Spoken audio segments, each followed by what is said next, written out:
El único otro astronauta de esta misión murió hace 6 semanas, pero la computadora insiste en que sus signos vitales siguen siendo estables. Cuando Ben murió, apenas hizo ruido. Fueron los ordenadores los que me alertaron. Alarmas estridentes y luces intermitentes. Ni siquiera había salido del saco de dormir cuando mi reloj inteligente se iluminó con una media docena de mensajes sobre fallos del sistema. Astronauta 1, fallo del monitor de frecuencia cardíaca. Astronauta 1, fallo del monitor de conductancia cutánea. Astronauta 1, fallo del monitor VO2.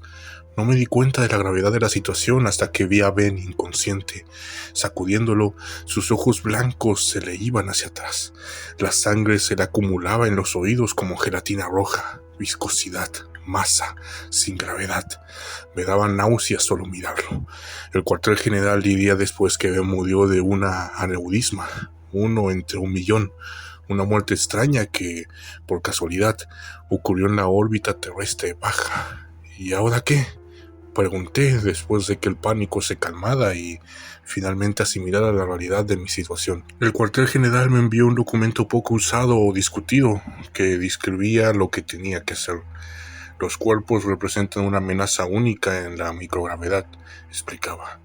Todo ese orden se desordena, los sólidos se convierten en líquido, los líquidos se convierten en gas. Lo primero que tenía que hacer era colocar el cuerpo de Ben en un lugar sin oxígeno y helado. Un lugar donde no representara ningún peligro para sí mismo ni para mí, aislado, pero fácilmente recuperable. La conclusión era obvia. Sabía lo que sugerían incluso antes de llegar a esa parte del folleto. Ocurrió tan rápido que Ben todavía estaba caliente cuando lo metí en la bolsa espacial diseñada para soportar el vacío del espacio. Esperaba que protestara mientras tiraba de sus extremidades rígidas y manipulaba sus articulaciones hinchadas. Cada paso del proceso, cada cremallera, cada trozo de velcro. Tenía que recordarme a mí mismo que no se iba a quejar. Se sentía íntimo, pero no lo era. La intimidad requiere de 2 personas. Para entonces, Ben era solo carne. La caminata espacial en sí fue otra cosa. La bolsa que envolvía el cuerpo de Ben se infló en el vacío e instintivamente sentí la necesidad de deshacer lo que había hecho. Había un cuerpo ahí adentro, y los cuerpos no deberían tener tan poca separación entre ellos y el espacio exterior. Cuando toqué la bolsa, aún podía sentirlo bajo el material finísimo, el pliegue de un codo, el bulto de su nariz. Para cuando llegué a mi destino, su cuerpo ya se sentía frágil. Sujetarlo a la estación fue bastante fácil, técnicamente hablando. Dejarlo allí iba en contra de todos mis instintos. Después de eso, no había forma de fingir que iba a volver, un día después. Comencé a empacar sus cosas. Había una catarsis en ello que me resultó tranquilizadora. Catalogué sus pertenencias con un ligero desapego. La mayoría de sus cosas eran áridas y sin interés. Fotos de él con un perro, un ejemplar de un libro de Michael Shea, un certificado de excelencia de la NASA que recibió cuando tenía 10 años. Descubrió un cometa, me había contado durante nuestro primer encuentro, en el patio trasero con un telescopio. La NASA le permitió ponerle el nombre y todo. Así fue como supo que quería ser astronauta. Lo describió como una vocación. Ben era así, un verdadero Boy Scout. En vida no había tenido asperezas. Uno pensaría que, dada nuestra historia, seríamos cercanos. 2 hombres seleccionados tras un exhaustivo análisis psicológico. Juntos habíamos simulado múltiples misiones a Marte, 2 en Tierra, una en el espacio, todas ellas altamente secretas. Se suponía que la siguiente sería una misión oficial a Marte, momento en el que todo el proyecto se haría público, pero la clave para que 2 personas trabajen juntas, a solas, durante casi un año entero, no es encontrar a 2 tipos que sean mejores amigos para siempre. Es encontrar personas que no se caigan mal, ni odio ni amor, 2 hombres que disfruten de su propia compañía, pero que no se molesten entre sí. Ben y yo no habíamos conocido durante todo ese tiempo juntos, pero no éramos como hermanos de armas. Trabajábamos tan bien precisamente porque no había nada sustancial en nuestra amistad, sin riesgos, nada por lo que discutir. Para mí, Ben era un buen tipo, pero eso era todo. Pensaba que era simple y directo en todos los sentidos, sin secretos oscuros, sin problemas reales de los que hablar. La revista cambió eso. Estaba pegado con cinta adhesiva en la parte interior de un panel de una computadora en su estación de trabajo. Debió haberlo escondido cerca de sus cosas, en algún lugar fuera de la vista, pero fácil de recuperar. Hojas deshilachadas y páginas amarillentas, como una reliquia antigua. Lo último que esperaba encontrar en una estación espacial. Casi confundí su cubierta de cuero con una especie de Biblia personal, de esos tomos desgastados que sostienen un predicador mientras exclama sobre el diablo. Pero en su interior estaba escrito a mano, y no se parecía en nada a una Biblia. Garabatos, formas, frases repetidas y diseccionadas. Algunas incluso estaban en binario, parecían los desvaríos de un niño o un loco. Pensé que tal vez era un ejercicio de atención plena, garabatos sin sentido para despejar la mente en momentos de estrés. Pero eso no explicaba por qué lo había escondido, ni por qué los números y las páginas parecían extrañamente organizados. No sé cómo describirlo exactamente, excepto decir que tenía la vaga impresión de que significaba algo para quien lo había hecho. Cada gramo en un transbordador estaba contabilizado. Lo que llevas contigo no puede ser cualquier tontería que quieras a última hora. Ben habría tenido que deshacerse del diario. Supongo que mantuvo el contenido en secreto. Con solo ver lo que había estado escribiendo, la NASA lo habría sometido a una evaluación psicológica antes de que terminara el día. Pero el tamaño y el peso del libro habrían tenido que registrarse y contabilizarse.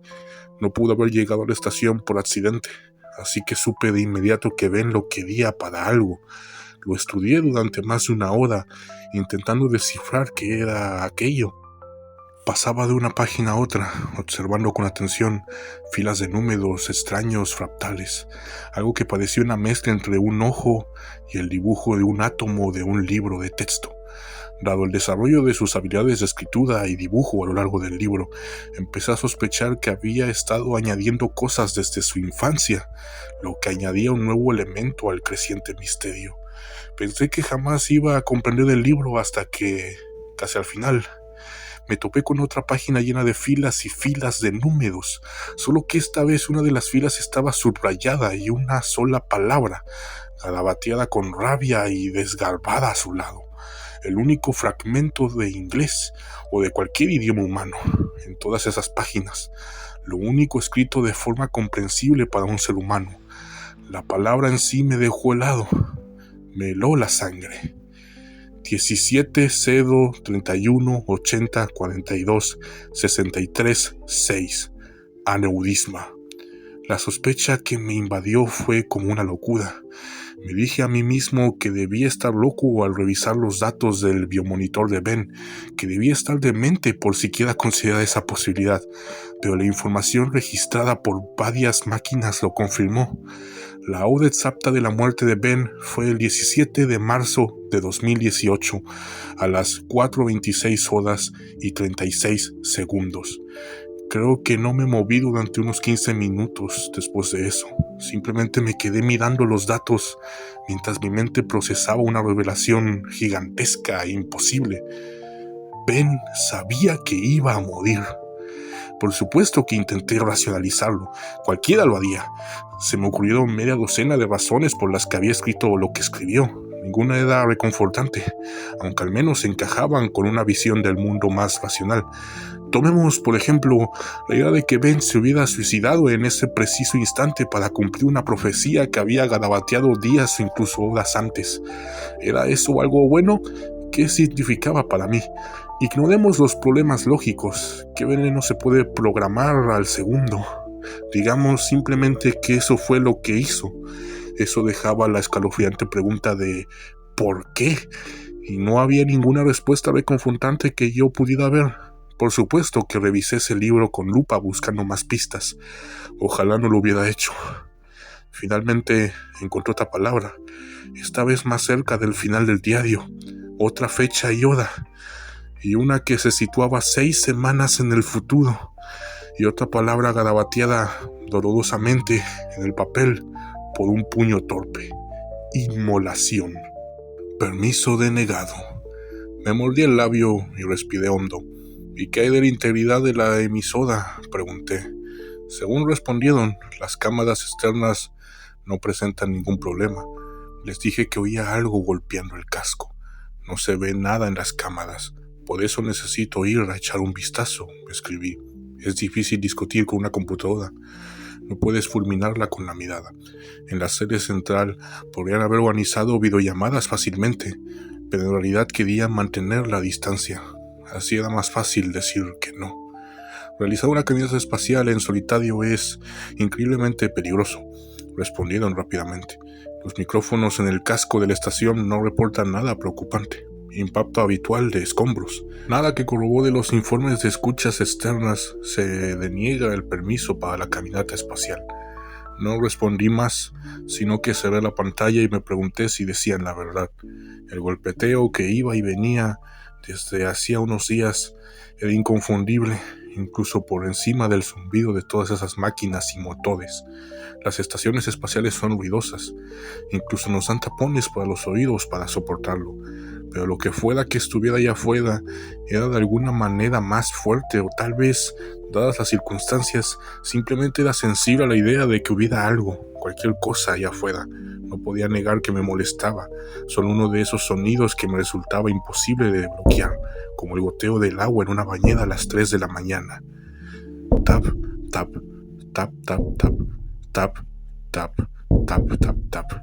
Sin sentido de orden, no a simple vista, pero algo, tal vez, debajo, algún sentido o razón, algún tipo de irregularidad que el cerebro detecta y del que no puede desprenderse. ¿Cómo es posible que los micrófonos no lo hayan detectado? Dormir se volvía cada vez más difícil. A veces pensaba que la estación estaba sometida a algún tipo de estrés oculto. Los materiales se congelaban y calentaban de forma irregular, sin atmósfera, sin conducción de calor. Las cosas se calentaban con los rayos del sol.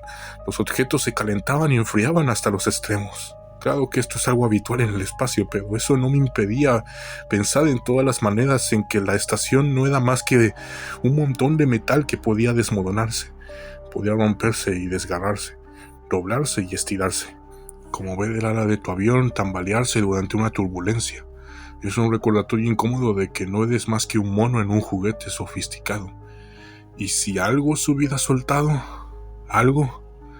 Oh, Al principio me aferré estrictamente a esta idea, preguntándome qué pasaría si alguna antena, correa o trozo de metal se hubiera soltado y estuviera golpeando contra el casco.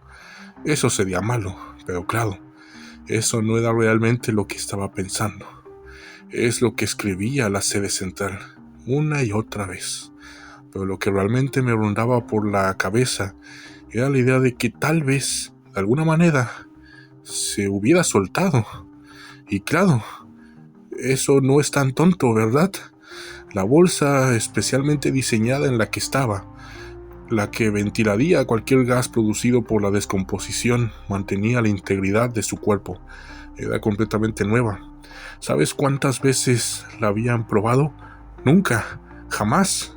Ben fue el primero, así que claro que podría soltarse. El hecho de que sea tecnología de la era espacial no significa que sea sofisticada. Estaba sujeto al exterior como un árbol de Navidad, al sedán familiar. Tal vez, me pregunté, una de las correas se había roto y ahora estaba golpeando contra el costado de vez en cuando. No importaba que no hubiera nada allá afuera que provocara ese tipo de sacudidas, ni aire, ni viento. Si se hubiera soltado, simplemente se habría alejado un poco más. Pero algo estaba haciendo ese ruido y me preocupaba casi constantemente que fuera él. El único problema era que tenía cámaras. Muchas y todas sin excepción mostraban lo mismo. La bolsa prácticamente intacta desde la última vez que la vi en persona, sujeta firmemente al casco de la estación. Esto debería haberme tranquilizado. Debería, pero no fue así. Algo estaba allá afuera, golpeando el casco. De vez en cuando, sin patrón, sin razón, sin correlación, iba y venía, como si eligiera los momentos para molestarme más. Dormir era difícil por muchas razones. El golpeteo era bastante molesto, pero últimamente mis pesadillas habían tomado un giro extraño, oscuras, frías. En ellas estaba atrapada una película sofocante, frío, helado, agonía sin fin, luchando furiosamente por liberarme. Era ese vacío negro de pesadilla, como todos los sueños terribles. Tiñó mis pensamientos durante el resto del día y cada vez que la tenía se hacía más difícil de librarme. Intenté resistir, compartimentalizar, tomar mi tormento mental y meterlo en una caja, escribir desquiciada en la tapa y sentarme meciéndome de un lado a otro esperando mi rescate. Y esa era una opción, una buena. Pero había una pequeña palabra que me impedía seguir el camino de atrincherarme e ignorar mi propia locura. Inmolación. Cuando el cuartel general me comunicó la fecha del transbordador, pasé un buen rato preguntándome si no se trataba de algún experimento. La pura coincidencia, la magnitud del asunto. Me habían enviado el mensaje y el asunto tenía 3 signos de exclamación, como si el oficial de comunicaciones del otro lado estuviera ansioso por dar buenas noticias por una vez. Se les escapó la profesionalidad. Finalmente, habían organizado un transbordador para recogerme después de que dejara a algunos chicos en la ISS. Fue una suerte que llegara tan pronto. Un golpe de genialidad logística. Les permitió traernos a Ben y a mí de vuelta sin que resultara demasiado llamativo. Debería estar muy agradecido, me dijeron, pero me quedé atónito. La fecha coincidía con la que Ben había escrito. Teniendo en cuenta el tiempo de viaje, entraría en la atmósfera terrestre justo en el momento en el que el instante profetizado llegaría y se iría. Todo era posible. Un fallo, una almohadilla térmica mal colocada, un propulsor a destiempo, cualquier cosa podía salir mal y dejarme precipitándome al vacío en un tubo metálico en llamas, listo para ser inmolado. Si no era Ben quien estaba allá afuera tecleando, quería saberlo, necesitaba saberlo. Yo era un hombre racional, un escéptico. No creía que la naturaleza pudiera producir un hombre capaz de predecir su muerte al minuto ni al segundo.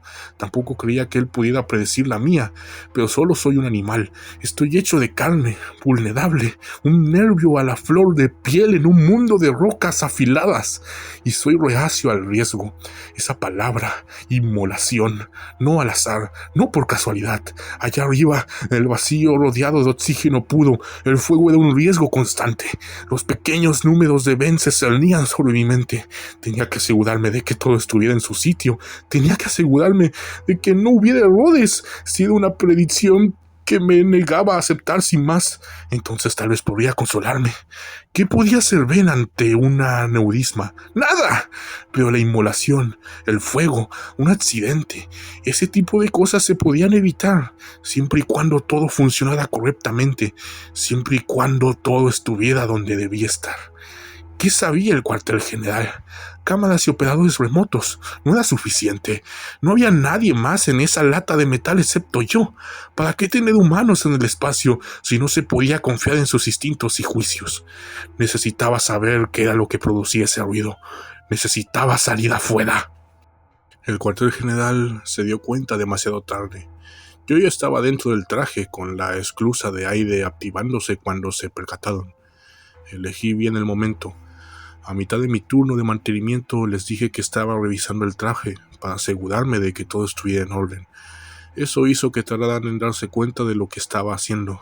Técnicamente, podían detener el proceso en cualquier etapa. Podían hacer lo que quisieran desde su lado. Pero amenacé con forzar una anulación manual que los dejaría fuera de esa parte del sistema. Me dijeron que me someterían a un consejo de guerra a mi regreso, pero esa fue una amenaza insignificante. Para mí, había mucho más en juego que un consejo de guerra. Al final, cedieron. ¿Sabes lo difícil que es construir una estación espacial en secreto? Era lo primero. Si la caminata espacial salía mal y yo moría, la estación seguiría allí, un activo de $1,000 millones esperando la próxima misión ultrasecreta. Era mi cuello el que estaba en juego, no el de ellos. Lo acepté. Bajo la presión del tiempo, el cuartel general también lo aceptó. Para cuando la puerta finalmente se abrió y pude guiarme con cuidado hacia afuera y rodear el borde para aferrarme al exterior de la estación, ya habían conectado las cámaras y me estaban guiando hacia mi destino.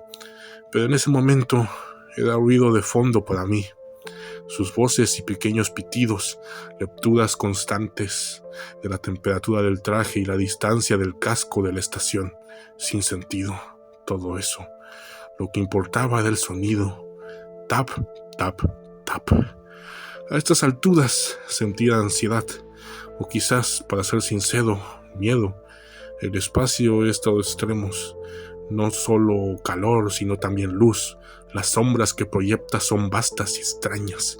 Uno entra y sale de la sombra de la tierra como si fuera una mano frente a un proyector. Y las que proyectamos nosotros mismos y nuestro entorno son de un negro muy particular. La estación, con su miriada de tuberías y cables, estaba cubierta de sombras abismales, figuras largas y deformadas de origen incierto.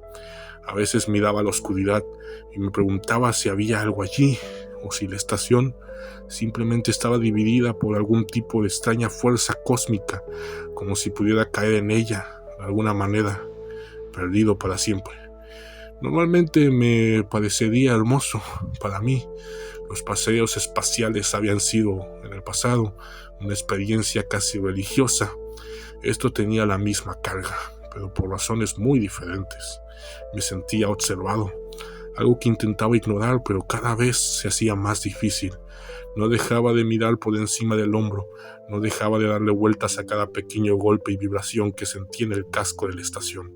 Para cuando llegué al lugar donde había atado al cuerpo de Ben, estaba a punto de sufrir un ataque de pánico. Toda esa parte de la estación estaba sumida en la oscuridad. De esa oscuridad total, solo la voz del cuartel general que me decía que había llegado a mi destino me hizo saber que Ben yacía a pocos metros de mí. Siguiendo sus instrucciones, lo encontré, y cuando mi luz iluminó la bolsa, vi que la tela metálica brillaba con hielo. Al tocarla, sentí el cuerpo congelado de Ben dentro, duro como una roca. Le di un empujón, pero no se movió ni un centímetro. Las correas que lo sujetaban seguían ahí, firmes como siempre. ¿Qué más podría estar causando el ruido?, pregunté. Solo hay una opción. La voz anónima al otro lado del teléfono sonaba reservada, pero esa había sido su actitud habitual desde la muerte de Ben. En el cuartel general siempre parecía que ocultaban algo. ¿Qué es eso? No estamos completamente seguros de cómo reaccionarían los cadáveres a los cambios de temperatura en el vacío. Obviamente, algunas partes del cuerpo se congelarían y se expandirían, especialmente los fluidos. En este momento, la bolsa tiene mucho contacto con la carcasa metálica. Una teoría es que la sangre podía congelarse y subliminarse a medida que la superficie subyacente cambiaba de temperatura. Miré la bolsa e hice una mueca. ¿Cuánta sangre exactamente? No podemos afirmar con certeza cuánto habría salido del cuerpo. Solo sabemos que la bolsa sirve para contenerlo hasta su regreso. Gracias a los instrumentos de la estación podemos confirmar que el panel sobre el que se encuentra está muy por debajo del punto de congelación. Todo debería estar en un estado manejable, por así decirlo. Sólido, probablemente un solo bloque grande, respondieron. Y tras un instante añadieron: usted lo pidió.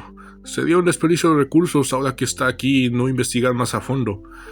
Debería mirar adentro. Claro que lo deseaba, ¿no? Para satisfacer mi morbosa curiosidad, para lidiar con los pensamientos obsesivos que me habían mantenido despierto, llenando el poco sueño que tenía con pesadillas. Ahora que estaba al borde del abismo, sentía tanto miedo que incluso mover la mano requería un esfuerzo, y sin embargo no tenía otra opción. Tenía que seguir adelante. La bolsa se abrió con una cremallera especialmente diseñada. No se oyó ningún sonido, pero pude sentir el clic, clic, clic de los dientes espaciales al abrirse. Era una tontería, pero al desplegar la solapa, juraría que un terrible hedor fétido me envolvió. Duró apenas unos segundos, pero fue tan vívido que me giré y cerré los ojos de golpe, mientras se me llenaban de lágrimas. Poder de la sugestión, me dije al abrirlos. Eso fue todo. Nada más, Ni aire, ni sonido, ni olor. Respiré hondo varias veces. Intenté que el incidente no me inquietara más y miré dentro de la bolsa. Varias personas que veían mi transmisión de video se quedaron boquiabiertos mientras yo emitía un sonido bastante desagradable, una mezcla entre un gemido y un grito. Había esperado algo. Dios, en el peor de los casos esperaba algo espeluznante. Piel azul, carambanos acumulándose alrededor de las pestañas, como un cuerpo encontrado en el Ártico, pero Ben se había transformado. Grandes fragmentos irregulares de sangre congelada habían brotado de sus ojos, orejas y boca.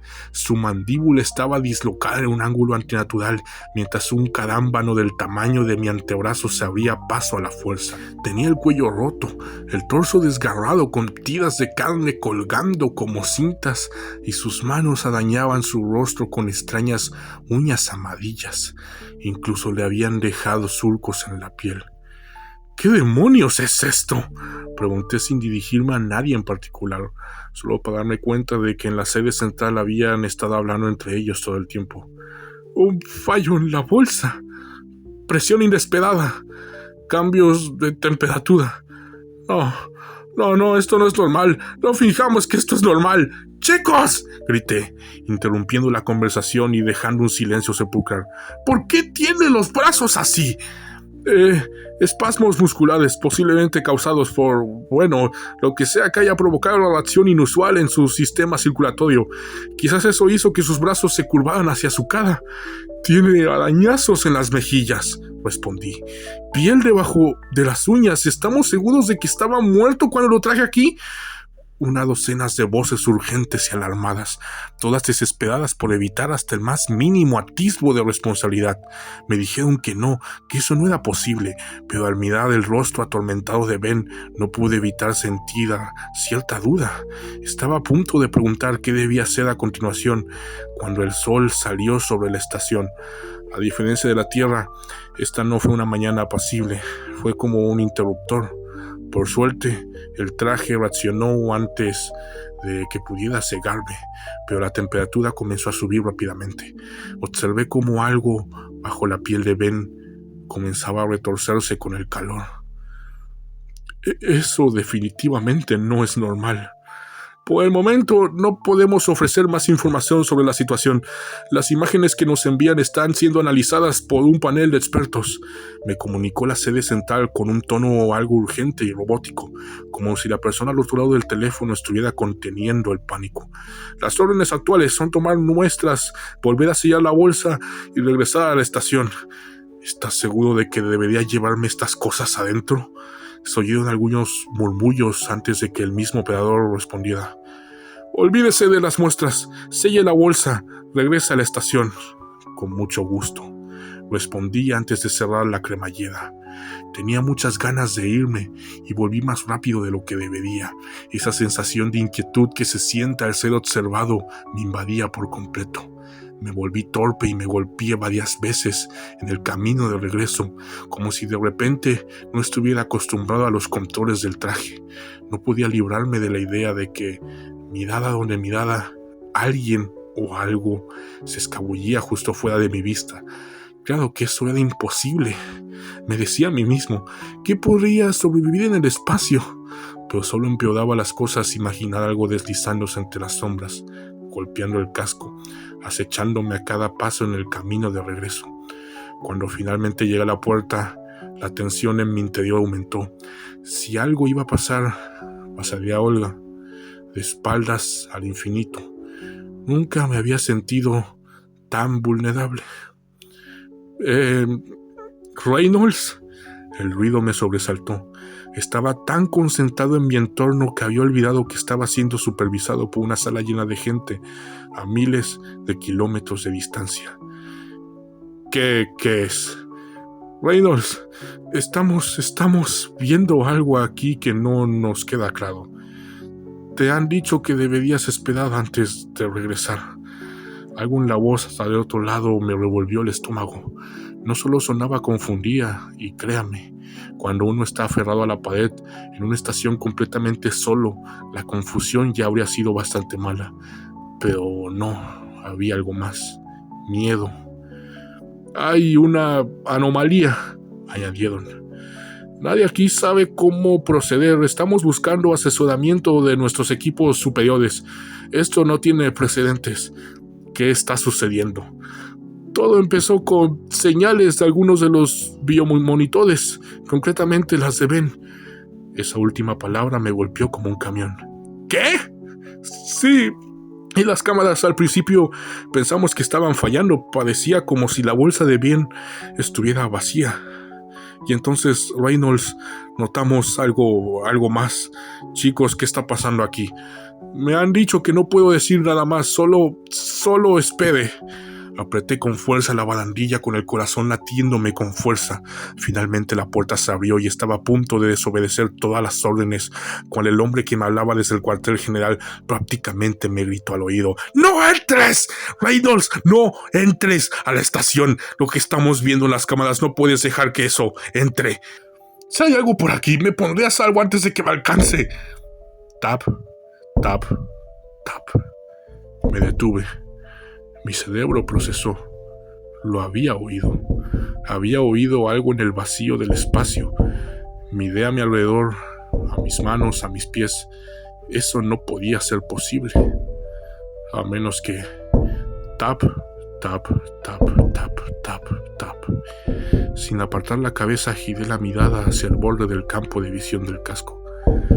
Y observé como una uña amarillenta golpeaba suavemente el cristal. El hombre del cuartel general habló en un susurro aterrador. Está detrás de tu traje. El terror que me recorrió fue eléctrico. Un fuego blanco me recorría las venas. Sin pensarlo 2 veces, reaccioné como si acabara de descubrir que llevaba una granada atada a la espalda. Puro instinto, sin racionalidad. Grité y me giré bruscamente, intentando quitarme a Ben de encima, pero lo único que conseguí fue activar algunas alarmas y dañar mi traje. ¡Quítamelo! ¡Quítamelo!, grité sin dirigirme a nadie en particular. ¡Quítamelo de encima! Me debatí con desesperación y sentí algo moviéndose por fuera del voluminoso traje. Finalmente divisé algo útil, los controles del propulsor. A tientas coloqué las manos en su sitio y me lancé de inmediato a la cámara de presión abierta, girando en el último instante para que la parte trasera del traje chocara contra la gruesa puerta secundaria. Solo esperaba que lo que fuera que se aferrara a mi espalda hubiera sido destruido por el impacto, pero cuando levanté la vista, Ben seguía allí, mirándome boquiabierto, con la boca llena de sangre congelada. Lentamente, con movimientos cargados de inquietante confianza de un depredador, se preparó para entrar en la estación. ¡Reynolds! ¡Aléjate de la puerta! ¡Estamos iniciando un cierre de emergencia! Ben tenía una mano dentro cuando la puerta se cerró de golpe y se la cortó. Incluso en el espacio, con el mamparo entre nosotros, juraría que lo escuché gritar. Era imposible ignorar a Ben con los sonidos que hacía. Ya no. Unos golpes terribles sacudían la estación, cambiando de ubicación aparentemente al azar. Esto volvía locos a los que estaban en tierra. Vaya, había escuchado mi buena ración de racionalizaciones en las últimas horas. Me habían enviado libros enteros de material escrito de todo tipo de expertos imaginables. Desde la muerte de mi colega había estado lidiando con todo tipo de pensamientos extraños, pero después de la caminata espacial fue como si se hubieran derramado de mi cabeza y ahora estuvieran aterrorizando a otros escépticos de ideas afines.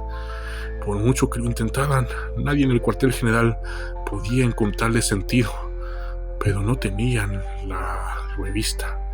Después de lo que pasó durante mi caminata espacial, se convirtió en una prioridad para mí averiguar qué demonios estaba sucediendo. Esos números que Ben había registrado no eran un galimatías. De alguna manera, lo supe desde el principio.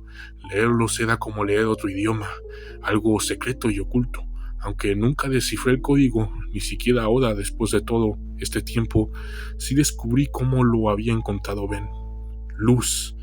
El truco consistía en profundizar en la investigación de Ben, en concreto en un proyecto personal al que había dedicado casi toda su vida, un pequeño cometa, una bola de hielo allá en el cinturón de Kepler, cerca donde terminaba el sistema solar y comenzaba el gran vacío cósmico. Algo pequeño e insignificante que giraba, se desplazaba y ocasionalmente captaba la luz del sol, devolviéndonos fotones. Una brillante bola de nieve tan tenue que resultaba invisible a menos que se mirara en un lugar y el momento preciso, como hizo Ben cuando solo tenía 10 años y jugaba con el telescopio de su padre, aficionado a la telescopía.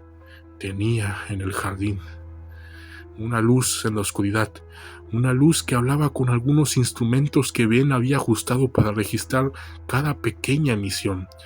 Flash encendido, flash apagado, flash encendido, flash apagado, flash encendido, tap, tap, tap, de binario a hexadecimal, y de ahí, Dios, algo más, algo que le habló, algo allá afuera le había hablado. No sé qué me asustaba más, el sonido de un Ben reanimado golpeando la estación, una amenaza inminente y demasiado cercana, o la idea de algo en el vacío susurrando secretos desconocidos a un hombre durante los últimos 2 décadas. Una idea que de vez en cuando me invadía como la marea, tragándome por completo. Si me detenía en ella más de unos instantes, nunca descifré qué decía la transmisión, pero me quedé hipnotizado, no solo por el pequeño diario de Ben que contenía cientos, miles de anotaciones manuscritas, sino por la transmisión en vivo que había configurado en su computadora, la que había convertido en sonido. Era como una melodía pegadiza con esteroides, como ruido blanco hecho de ácido, un torrente de ideas extrañas que me dejaba confundido y babeando si escuchaba demasiado tiempo. En total, no paré más que unos pocos días con acceso a esa transmisión, y al final me sentía a punto de derretirme, pero Ben había estado expuesto a esa cosa durante su infancia. Pasó años y años escuchando, grabando y esperando, trabajando para lograr algo que ninguno de nosotros podía realmente comprender. Tuve que asumir que la transmisión fue la responsable de su muerte, y peor aún, de lo que le sucedió después. ¿Acaso esa siempre había sido la razón de su viaje al espacio? ¿Acaso el Ben que yo conocía no era más que una farsa? El sonido, la luz que venía de allá afuera, se sentía mal. No era una suave arrullo ni el canto de una sirena. Era oscuro y abrumador. ¿Por qué se había dejado llevar? ¿Por qué había hecho todo lo que quería? ¿Cuánto de su vida había transcurrido en función de sus necesidades y deseos? De una cosa podía estar seguro mientras pasaba días escuchando el furioso arrebato de Ben, el exterior de la estación. Lo que fuera que le habría hablado era hostil y no podía permitirse que volviera conmigo. Reynolds, me han dicho que esta va a ser una contratación un tanto poco convencional. Me burlé al terminar de ponerme el traje. Eso fue quedarse corto. ¿Qué te dijeron? Pregunté mientras me bajaba el casco e iniciaba la secuencia de apertura de la puerta. Hay preocupación por la contaminación, me dijo el piloto. No estoy seguro de qué significa eso. No especificó si era biológica o química. Todo suena un poco raro, la verdad, pero se supone que debemos recogerte en pleno paseo espacial, ¿es correcto? Sí, respondí. ¿Te animas? Nos han dicho que podemos acercarnos unos 200 metros, pero tendrás que completar el resto con los propulsores del traje. Va a ser una experiencia única, un viaje sin ataduras de un vehículo a otro. Nunca se ha hecho antes. Soy plenamente consciente de los riesgos, dije. Simplemente mantén los ojos bien abiertos. Esta vez le tocó a él burlarse. ¿Para qué? Gritó.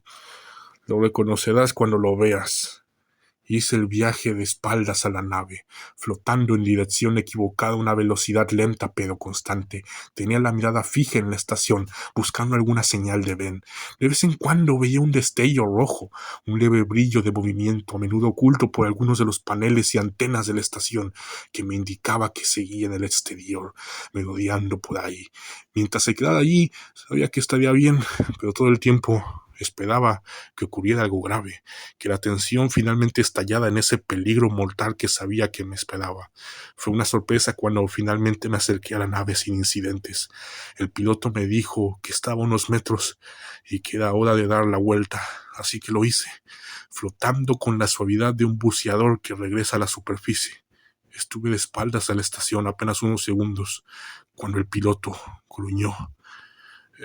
Vaya, esto es raro. Parecía indiferente, pero el golpe que recibí no fue para nada insignificante. Ben, sin ningún interés en llegar a salvo, se lanzó desde la estación a toda velocidad, sin posibilidad de frenar. Me golpeó a toda prisa, estrellándome contra el marco de la puerta y haciéndonos caer al vacío antes de que nadie pudiera siquiera reaccionar. Esta vez no me dejaba poner una puerta entre nosotros.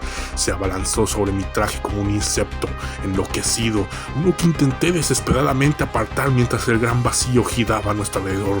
Las estrellas se convirtieron en líneas. La nave pasó volando por el campo de visión de mi casco en direcciones casi aleatorias. Era repugnante y aterrador, y rogué a Dios poder corregir el giro antes de que se descontrolara. Pero todo eso quedó en segundo plano ante el monstruo que se aferraba a mi traje. En algún momento se arrastró de tal manera que pude verlo bien. La primera vez en varios días. Estaba muy cerca, personalmente. Incluso con el cristal del casco entre nosotros, pude distinguir detalles tan nítidos y sorprendentes que me quedé paralizado de terror por un instante, consciente solo vagamente de las transmisiones de pánico del piloto. ¡Jesucristo! ¿Qué demonios es esa cosa, Reynolds? Estabiliza tu cuerpo. Si te alejas más, no podremos ayudarte. Llegas lo que hagas, debes saber que esa maldita cosa no va a subir a bordo de este transbordador. Te quería responder, pero estaba ocupado intentando interponer un brazo entre Ben y yo, que ahora de una propulsión de cristales rojos irregulares de distintos tamaños, algunos tan grandes como cuchillos de cocina, otros como agujas de coser, la peor pesadilla de un traje espacial. Una perforación no provocaría la descomprensión inmediata que probablemente estás imaginando. No, en cambio, tendría como mucho unos instantes antes de que el aire que envolvía el traje se disipara y después mis pulmones colapsarían, mi sangre empezaría a hervir y el agua dentro de mis ojos, nariz, oídos y otros tejidos blandos se vaporizaría e intentaría escapar, como una congelación acelerada.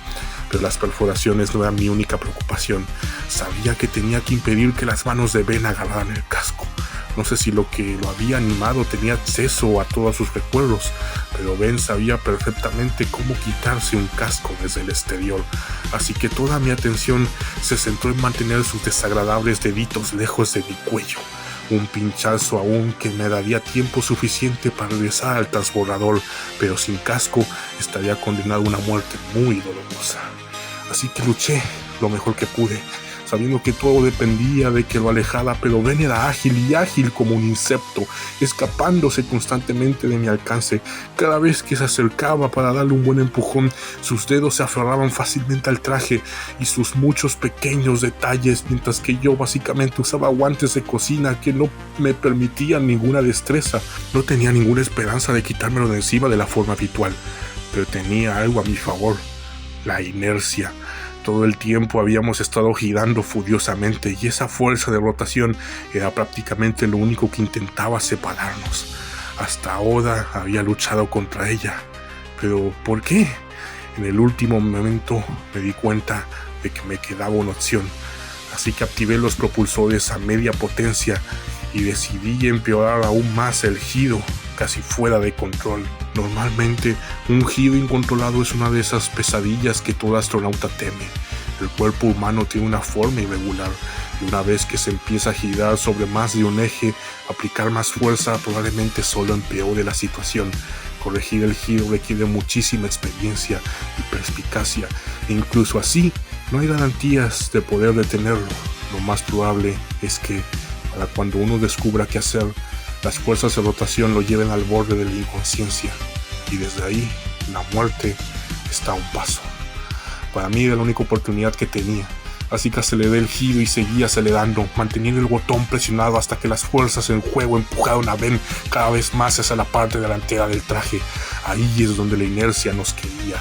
Dos objetos casi simétricos, listos para separarse en direcciones opuestas en cualquier momento. Ben se aferró más tiempo que yo.